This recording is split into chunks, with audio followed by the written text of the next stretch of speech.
Okay, everybody, for this lecture, we're going to be talking about kind of the molecular basis for evolution, otherwise known as genetics here. We're going to just cover some basic information before we start getting into kind of the nitty-gritty of why we have differences amongst humans. Particularly, one of the first things we'll talk about is skin tone, right, and some of our environmental adaptations to different temperatures, right? But when we're talking about genetics, that means everything from pollen spores from plants to single cells from multicellular organisms. We're going to talk about programmed cell death as well as DNA and chromosomes. And really what we're relating to in terms of when we talk about differences amongst humans, right, is we get into kind of this notion of reproductive isolation, right? This is what we see in many, many, many different mammalian species and reptilian as well as insect species. It's this notion of reproductive isolation, right, being separated from one another to a point where little differences begin to accumulate within a group over time, right? So eventually that group splits into two separate populations or two separate species, right? This is just one of the processes we see behind speciation. One of the examples that we like to use in terms of how reproductive isolation causes speciation is that when ostriches originally developed, they were an African land bird. And then a population of them millions of years ago got separated onto the island/continent of Australia, and then they eventually, little changes over successive generations in terms of their genes and their outward physical appearance or their phenotype began to accumulate, and now we have two separate highly related species. We have the ostriches of Africa and the emus of Australia. In a general sense, we have two different tempos of evolution. We have micro versus macro evolution. If we're looking at microevolution, this is the changes in the expression of alleles from generation to generation. And if we're looking at large-scale changes such as speciation or the changes that took whales from being land creatures back to being sea creatures, this would be macro changes. These are long, large-scale changes that take very, very, very long periods of time in order to occur, right? Many, many, many generations in order for these changes to fully complete.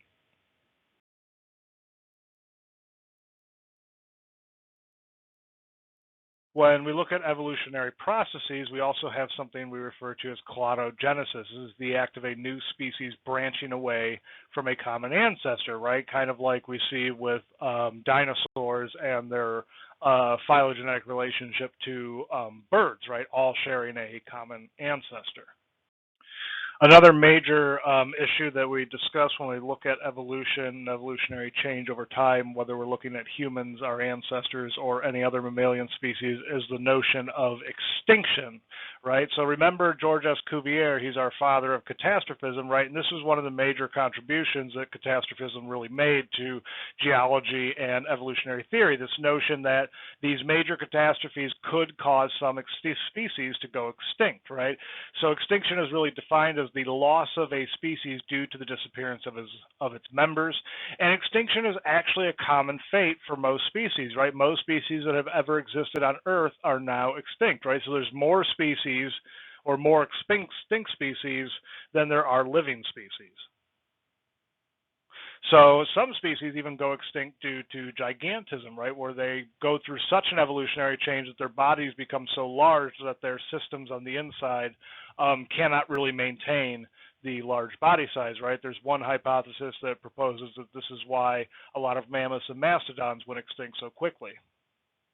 Just to go over some of the basics real quick about the cell itself, right? We have two types of cellular organisms that exist on Earth, right? You have prokaryotic organisms, which its DNA is not in a membrane-bound nucleus, right? So most prokaryotic organisms are going to be single-celled organisms, but there are some single-celled organisms that are eukaryotic, like yeast. Your eukaryotes, on the other hand, this is what we're most familiar with because we ourselves are eukaryotes, right? So its DNA is contained within a membrane-bound nucleus within the cell, and many eukaryotes, of course, are multicellular organisms. This is just showing you an example of a prokaryotic organism. Remember, it's a single-cell organism without a central nucleus. It is the earliest form of life on Earth, starting at or around 3.5 billion years ago, right? And a lot of these single-cell organisms run off of a complex mixture of DNA as well as RNA. Our eukaryotic organisms, on the other hand, work off of a series of organelles. I'm not going to go into the details of each, organelle. If you'd like that, you could take a biology class. It's the kind of next form of life to really rise at 1.2 billion years ago, and some single-celled organisms are eukaryotic, such as yeast. So since we ourselves are eukaryotic organisms, we're pretty much going to focus on eukaryotes, right? And in eukaryotic organisms, you have two different types of cells, right? You have somatic cells, which are the cells that form parts of the organism's body. And then you have sex cells, right? These are otherwise known as gametes. These are your sperms, your eggs, and if we're looking at plants, that would be your pollen and your ovules, right? So whether we're looking at skin cells on the left or we're looking at sperm cells on the right, these are both part of eukaryotic organisms, right? But they are different classes, right? So these are two different types of cells that you have within your body. So if we get some of the basics on your DNA molecule, nuclear DNA is contained within the nucleus of the cell. It comprises your chromosomes. Each DNA molecule equals one chromosome. The complete set of your chromosomes is called the genome, and it is homoplasmic, which means that it is the same in every single cell. If it is not the same in every cell, you have a bit of a problem, right? That means there's a mutation somewhere.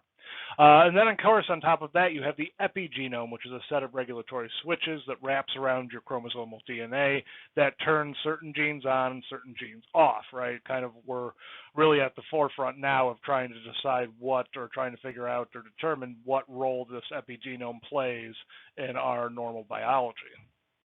In terms of chromosomes, you have diploid versus haploid cells, right? The diploid number is the full chromosome count in each nucleus of the somatic cells, right? All of the cells except for gametes, so it's a full cell.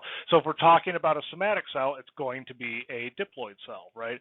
The haploid number, on the other hand, is the number of chromosomes carried by each gamete, right? It is a half set, right? So remember, you get half of your DNA from your mom and half of your DNA from your dad, right? So it makes sense that you would only have half of that DNA in your sex cells that you're going to be using to produce offspring.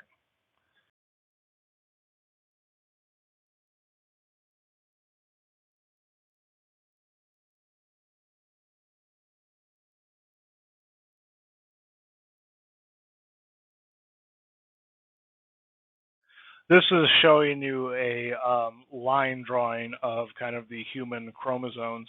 And we're actually going to be focusing on a couple of these. We'll be looking at the ABO blood group in particular. We'll be looking at the chromosome which controls lactose intolerance, as well as some of the antibody chromosomes.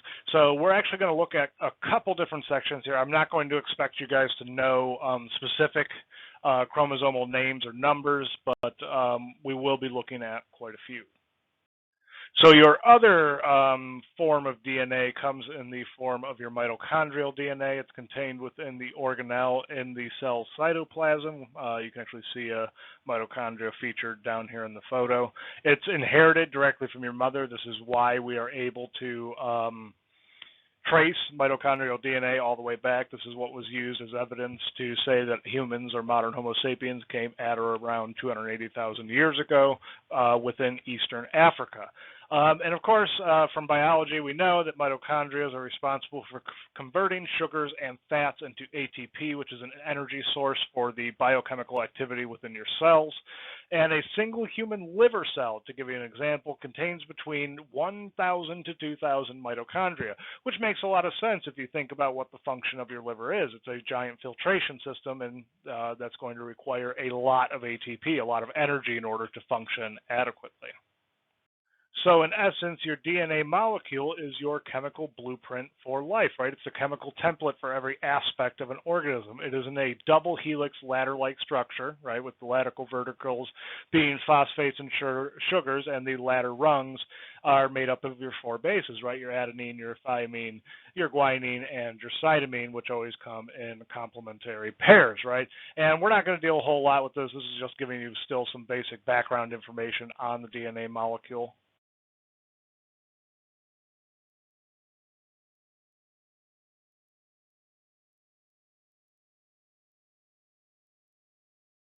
DNA itself is a self-replicating molecule, right, which means that it's part of cell division, whether we're looking at meiosis versus mitosis. And DNA makes identical copies of itself. If it does not make identical copies, there is a boo-boo somewhere or a mistake and a mutation has occurred, right? There are different chromosome types. They always occur in homologous or matching pairs because you get one pair or one of each from that pair from each of your parents, right? So those chromosomes come in, they match up, and they occur in homologous pairs. The two types of chromosomes that are contained within your DNA is the autosomes, or the non-sex chromosomes, and then, of course, the sex chromosomes, right, the X and Y. Females carry only X chromosomes, while males have one X and one Y chromosome. This is actually kind of a misnomer. Females actually do inherit that Y chromosome. It just becomes deactivated during that kind of early replication process right after kind of conception. And the father, of course, we know is the one who determines the sex of the offspring. Remember that we have two types of cell replication, mitosis versus meiosis, right? And a very easy way to kind of determine between the two is in mitosis, you're producing an identical somatic cell, right? This is DNA replication followed by one cell division. It happens in a diploid cell or a cell containing a full set of the chromosomes, and it produces an identical daughter cell, right? Meiosis, on the other hand, is the reproduction of your sex cells, right? So it's only producing half the amount of DNA when the replication occurs.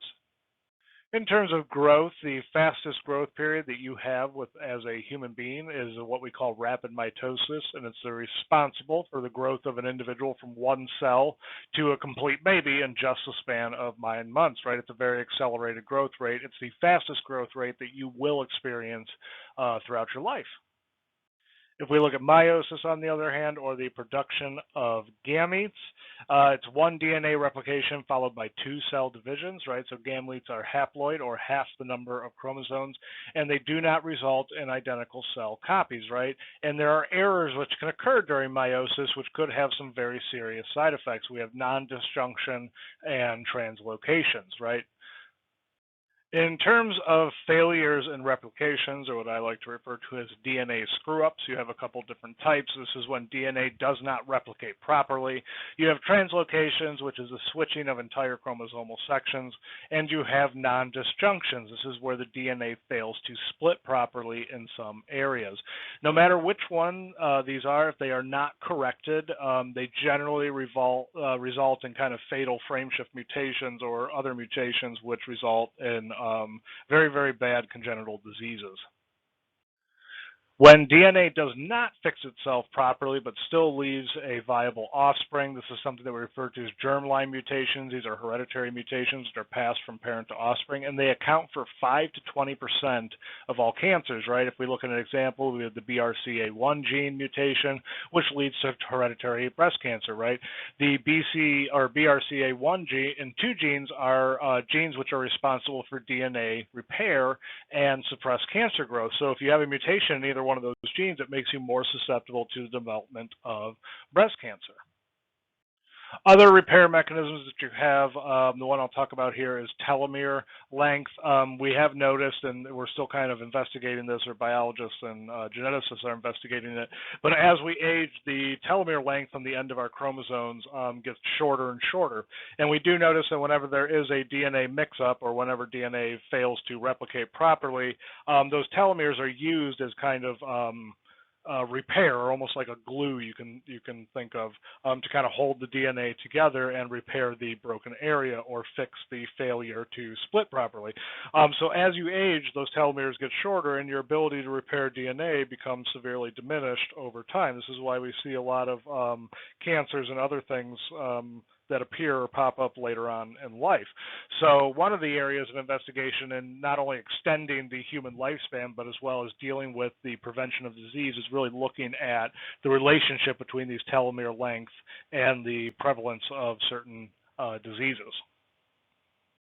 Oh, so to pull our focus back away from DNA a little bit and individual cells, let's look at genes themselves. And you have two basic types of genes. You have structural genes and you have regulatory genes. Your structural genes are responsible for coding for the proteins that produce body structures, and your regulatory genes are genes that turn other genes on and off, right? Otherwise known as homeotic genes or master genes. One example that we like to use is the gene that's responsible for lactose production, or the production of the enzyme that breaks down lactose. Some adults and some human populations are lactose intolerant, but most human children are actually born with the ability to digest milk. Somewhere during adolescence to early adulthood is when that gene, a regulatory gene, turns it off, and you stop producing that enzyme and slowly become lactose intolerant over time. So proteins, I cannot stress the importance of proteins within your body. They are chemicals that make up tissues. They also regulate functions like repair and the growth of tissues, and they are made up of amino acids, and there are 20 different types of amino acids. In all life forms on Earth, the same 61 DNA codons specify for the production of the same 20 amino acids, right? These are your glycines, your lecithins. I don't really expect you guys to know all the different amino acids. This is just kind of showing you the basics of how proteins are produced.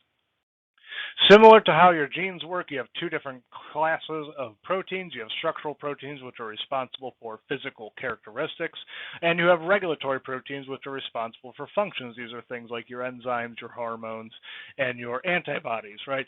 Protein synthesis itself, or the production of protein, involves two steps. There is transcription, which is unzipping the template for the RNA, and then there is translation, where the template attaches to the ribosomes and begins to become folded into the specific shape for the protein that's needed.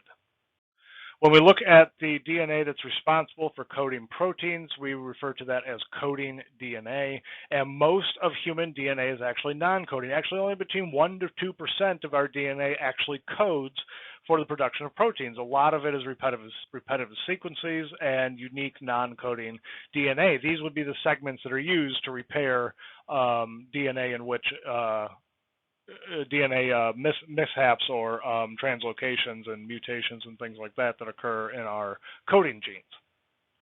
There are many different kinds of proteins. I don't expect you guys to know them all, but just to give you an example here, there's structural proteins like collagen and keratin. There's transport proteins like hemoglobin, right? Your blood is actually a transport protein. You have immune system proteins like your antibodies that help you fight infections. You have contractile proteins, which are actin and myosin, which are responsible for moving your muscles. You have some hormones or proteins like insulin and growth hormone, as well as some pigments or proteins like rhodopsin. Enzymes are proteins as well, like lactase and lipase, right? Lactase, of course, being used to digest lactose. And there are channels and receptors on cell membranes that are made of proteins as well, right? And those channels and cell receptors are what those proteins latch onto to initiate whatever action is the protein is coded for.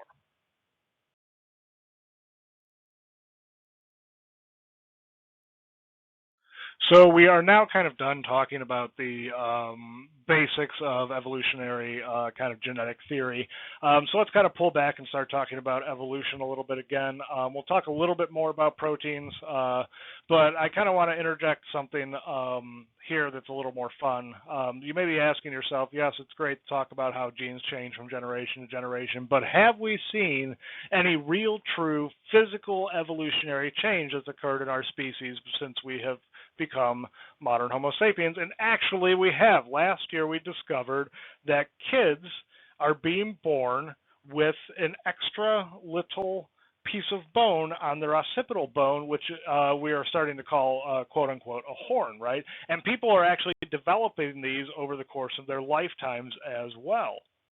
So this is like the first evidence of physiological effects of daily cellular technology use, right? We think that the horn is developing because of the pressure and load changes that are being placed on the neck because of having your neck constantly craned down or having your neck craned down for a large degree of the day. It coincides with other conditions like text thumb, which we'll take a look at here in a second, and it may cause increased risk of deleterious neurovascular events, right? It actually may increase, we're not sure yet, but may increase your risk of stroke and embolism and aneurysm in your brain.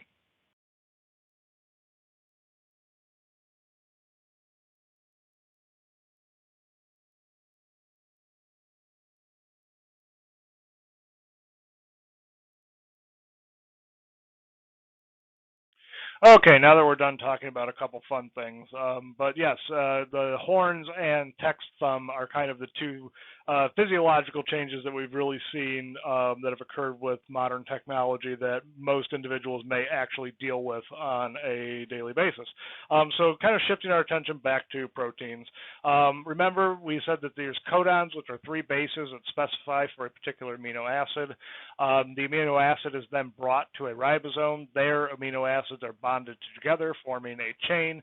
That chain becomes twisted and folded and combined into a unique shape that turns into a protein, right? And proteins are complicated 3D molecules. Their unique exact shapes are very important for their function, right? So you can think about it this way. Each protein has a unique shape, and that shape is what determines that protein's function. So to wrap up on our protein synthesis, during this process, the whole gene gets transcribed, but only certain sections of the gene actually code for the protein, right? These are called exons. And a good way to think about this is exons get to exit the nucleus and get translated into genes, whereas introns, which are the sections of the gene that don't code for for any protein, those get cut away and stay within the nucleus, right? And remember, introns account for a large portion of the DNA, right? About 98% of our DNA is non-coding. Okay, so to kind of pull this back to where we are going to be kind of discussing for the rest of the semester, what we'll really be looking at is genotypes versus phenotypes, right, which is genes and their physical expression. So remember that chemically identical alleles are termed homozygous, right? Chemically different alleles are termed heterozygous, and this relates to the dominant allele or dominant recessive nature of the allele. And remember that dominant alleles are always going to be expressed when inherited in a pair, right? And for a recessive allele to be expressed, there must be two copies of that allele. So each gene has a specific physical location that we call locus, and loci are very important and valuable to understanding genetic variation within our own species, right? So alleles on different loci are chemically alternate versions of the same gene. So why is studying gene expression important when talking about human diversity? Well, it's because those gene expressions will vary from generation to generation, and really it relates to how do humans physically change over time, right? It can relate to how diseases like albinism play out in a population and how the cultural implications of that disease are expressed within a given culture. So in essence, we study genetics so that we can see how much the same we all are as the members of the same species, but also as a way to explain why do we have these outward differences in appearance, right? Why do we have differences in skin tone? Why do we have differences in eye color, right? Genes are going to be the answer in explaining why we have these differences. Overall, we are all the same species, but a complex interaction of the genes, inheritance, reproduction, and the environment have all led to why we have phenotypic differences on the outside today. The last thing I want to kind of focus on here in the lecture is talking about how we measure evolutionary change as well as human blood groups. And in terms of human blood groups, we'll get into more detail about this later when we actually cover blood group variation within human groups. But just to give you some basics, right, we're talking about, of course, red blood cells. These carry protein on their surfaces that function as antigens. And antigens are any foreign substance recognized by the body, right, that stimulates the production of antibodies. Antibodies, of course, are proteins produced as a defense mechanism to attack foreign substances invading the body. And the process of agglutination is when blood cells clump together as a result of the reaction of antibodies to antigens. This is why it's very important to know your blood type when you're receiving blood transfusions, because if you receive the wrong blood type, you could have an agglutination reaction. Your body may recognize the antigens on the incoming blood cells as being foreign and begin to produce antibodies against them. So looking at the ABO blood group, right, each of us has two alleles for this trait. From one parent, you might inherit an ABO, and from the other parent, you might inherit an ABO, right? This is why we have the genotypes for this trait, including AO, AA, BO, BB, and so forth. In the ABO blood system, A and B are each dominant over O. So what you see expressed in the person, their phenotype or their type, is due to the dominant recessive nature of those alleles, right? So if you have type A blood, your genotype is going to be either AA or AO. If you have type B blood, your genotype is going to be BB or BO. And the A and B alleles are both expressed. If they end up in the same person, you will have type AB blood and your genotype is AB. If you have type O blood, that means your genotype is double O, which means you have a double recessive expression for that trait.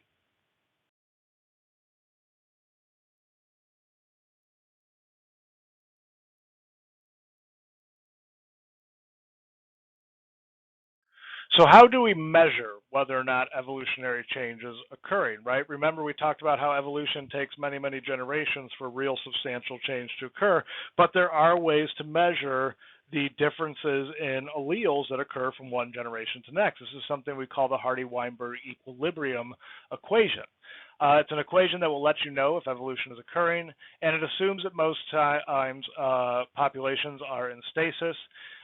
So if you know the frequency of certain alleles, you can predict the assortment of genotypes and phenotypes that would be expected if evolution was not occurring. So the Hardy-Weinberg Equilibrium model will indicate if genotype frequencies are deviating away from what is expected or what's considered normal if evolution was not occurring. So in essence, with this equation, we watch what happens to populations from one generation to the next. Do allele frequencies change? If they do, evolution is occurring. So these steps for the Hardy-Weinberg Equilibrium equation, which in case some of you are kind of stressing out at this point, I'm not going to expect you to calculate anything, or I'm just giving you an example of how we actually measure evolutionary change from one generation to the next.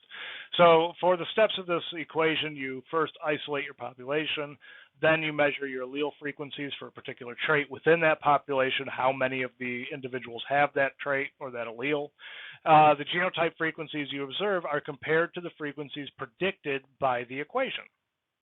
This equation does operate off of a few a priori assumptions. In order to get that baseline number, you have to assume that the population is infinitely large, that there's no mutation, no gene flow, no natural selection, and that there's random mating. So in other words, nothing in, nothing out, and then random shuffling from one generation to the next.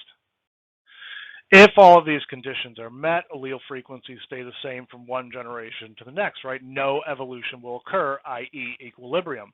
We can compare these ideal or expected frequencies with the real frequencies that we actually discover when we examine the population out in the wild. All of this is an extension of Mendelian genetics, right? And these baseline values for a species provide a way to measure the amount of change over time, right? This is how we measure evolution. So in terms of looking at our ABO locus, we might wonder, why do we have, if we're all members of the same species, why don't we have just the same blood type? Well, this actually relates back to one of the most significant evolutionary selective pressures that occurs, or environmental pressures that occurs, disease, right?